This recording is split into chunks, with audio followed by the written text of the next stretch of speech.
Hi guys, welcome back to my channel. Welcome to another episode of Surviving Adulthood. If you're new here, welcome. As you can tell by today's video title, I'm going to be talking about my first car accident. The beginning of this year, February 2018, I went to Jersey. So at the time I lived in Long Island. I went to Jersey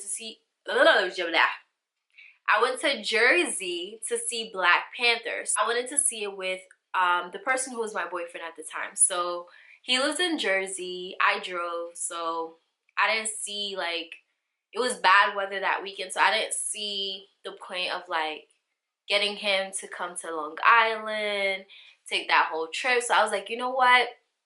This time I'll come to you. So I drove to him. I go to see Black Panther. At the I slept like 90% of the movie. Not because the movie was bad. It's just that, like, I'm just asleep. Like, when I go to the movie theaters, I go to sleep. I fall asleep, which is why I don't go as often, because it's rare that I actually will stay up to watch a movie, especially if we're going to the movies after 9 o'clock. Like, I'm for sure gonna fall asleep. So at the end of the movie, you know, the movie, I believe we went to see like we went for a 9 or 9:30 showing. So the movie, we probably left around like 11 or something like that. So in my head, I decided that my boyfriend was gonna drive down to Long Island with me, right? But he didn't know that. I didn't key him on that. So he's like, you know, so I'm talking to him and he's like, I'm like, so you're not gonna drive down with me? And he's like, you didn't tell, like, I wasn't planning on it, but whatever, if you want me to. But then, you know, that pissed me off because I didn't want to force him to go. I wanted him to feel like it was necessary to drive down with me. There was snow, it was bad weather, it was late in the night. He's like, okay, it's whatever. But I was already upset, so I was like, you know what, just go, just go. So I was angry. I was so angry. I was driving. I was so angry. There was so much slush and ice on the ground. And mind you, like, from where I was to get to my house, it was like 2 hours. 2 hours and like 2 tolls. It was just a bad mixture. Sleepy, angry, late at night, snow on the floor, driving. Not a good mixture. So I'm driving home. I drove, you know, like the whole 2 hours. I'm like 5 minutes away from my house, bruh. 5 minutes away from my house. I'm at probably the 3rd street light from my final turn to go into my house.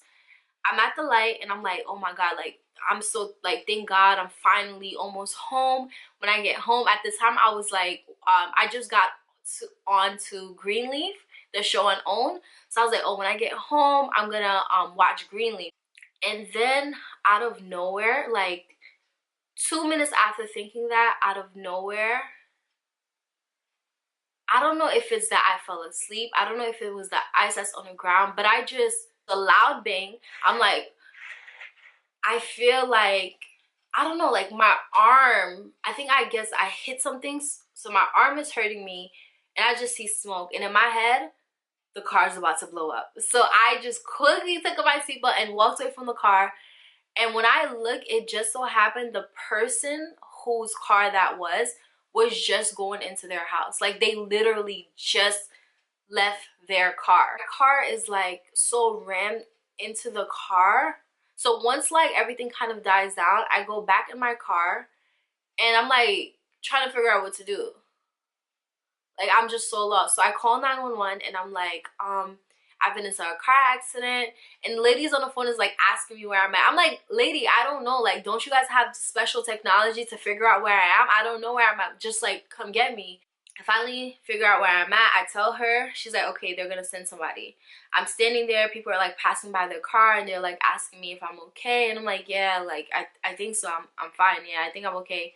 So then the police happened to, like, I guess they were just a few blocks over, because then they ended up coming and she's like asking me for information, asking me what happened. And I go, I think I fell asleep. And yeah, so then she's like, oh, so you fell asleep? I'm like, I don't, yeah, I don't know. So then she writes that down. She takes the information. As I said, I was like just a few blocks away from my house. So I took everything out of my car. I mourned the loss of my car for a second. And then she drops me home. The next day, I told my other cousin, because I asked her for a ride to go to the precinct to pick up the accident report and stuff like that. I also had to call Geico the night before, and which was my insurance at the time, and tell them I got into an accident. They took that information down. They were asking me if I was hurt. Am I gonna go see a doctor? And I was like, oh no, I'm not, like, I'm hurt, but I'm not gonna go see a doctor. They told me like I got with it, my insurance, I was able to get a free car rental. So I did that. Returned my plates. Sidebar, at that time I was debating on whether or not I was going to move back to the place that I used to live, which was Brooklyn, because my job was in Brooklyn and it would have just been easier. So the way that I tried to rationalize what happened was that, oh, maybe this is God's sign that I'm supposed to go back to Brooklyn. Because obviously if he wanted me to stay in Long Island, this would have happened to my car. Not, you shouldn't have been driving. It was too late. You shouldn't have gone all the way to Jersey in the snow. Not any of those things. It was just like trying to justify the situation. So I go, that day that I rented the car, I return my plates and everything like that. And once you return your plates, oh, I pay my insurance in advance. I pay my insurance 6 months in advance because I just don't feel like thinking about every month how I'm gonna get this money. When I have the money, I just pay it 6 months in advance. So once I close off my insurance, another mistake. Once I closed off my insurance, I got money back. So all of this, it seems good. Like, now that, you know, it sucks that I lost my car, but now, like, I'm not gonna stay in Long Island anyway, so I'm not gonna need a car, which means I'm out of my lease. I'm getting money back. I'm saving money off of insurance and car notes and stuff like that. So it seems all good. Like, this is cool. So then, and the reason why I was leaving Long Island is because my mother was migrating to New York, blah, blah, blah, blah, blah. So then, a few months later, my mother makes the decision that she wants to stay in Long Island. So I'm like, and they're talking to me, they're like, you're gonna save a lot of money if you stay in Long Island. So they convinced me to stay. And plus, like, with Haitians, unless you're until you're married, you're not grown. Okay, you could be 35. If you're not married, you're not grown, and they want you to stay in the house. So they didn't want me to leave and get in an apartment. So I stayed. So if I stay in Long Island, that means I need a car. Like, you can't function. You could probably function, but you can't function efficiently in Long Island. Like, I hate asking people for things. The bus is not running on time.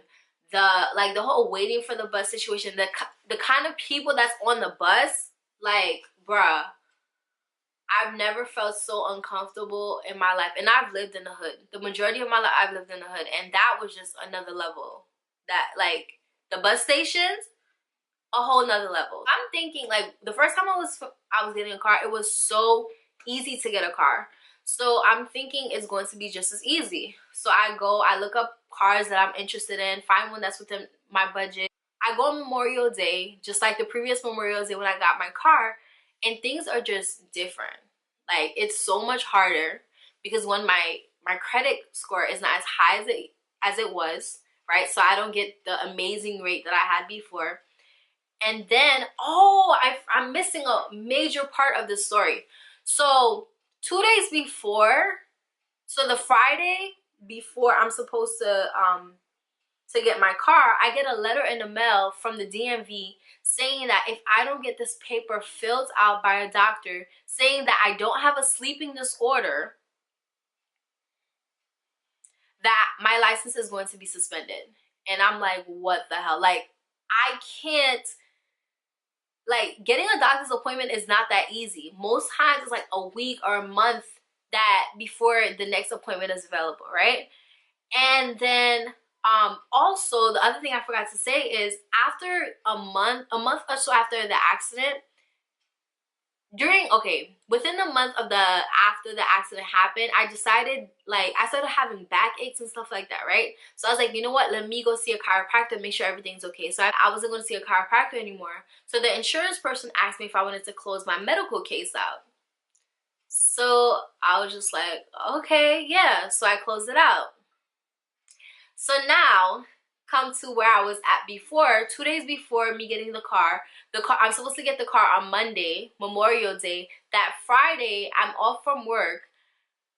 I get the letter saying that, yeah, if you don't get this filled out by a doctor and send it, it's your license is gonna be suspended.